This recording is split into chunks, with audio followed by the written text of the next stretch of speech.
लोकांच्या चर्चा ही होती की कालच्या ज्या निवडणुका झाल्या त्या निवडणुकीमध्ये सत्तेचा गैरवापर आणि पैशाचा महापूर या गोष्टी यापूर्वी कधी बघितल्या जात्या.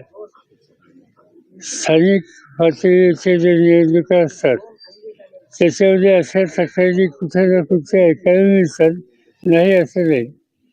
पण संपूर्ण राज्याची देशाच्या निवडणुकीतच मोठ्या प्रमाणात पैसा आणि सत्तेचा गैरवापर हा करून निवडणुकीची सगळं यंत्रणाच हातात घ्यायची हे चित्र यापूर्वी दिसलेलं नव्हतं.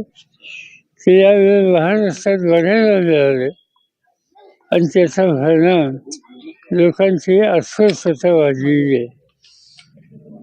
लोकांच्यातली जी चर्चा मी 2 दिवस ऐकतोय की कालच आंदोलनातनं येत असताना आंदोलनाच्या बाहेर जे काही लोक भेटले त्या सगळ्यांना जयप्रकाश नारायणांची आठवण आली. आज कुणीतरी या दृष्टीनं प्रभावी पाऊल टाकण्याची आवश्यकता आहे.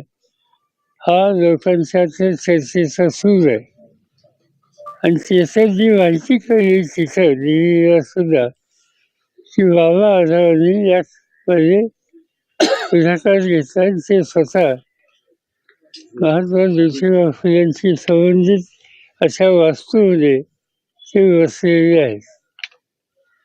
एक प्रकारचा दिलासा बाबांच्या या उपोषणानं सामान्य लोकांच्यात येतोय असं मला स्वच्छ दिसतं.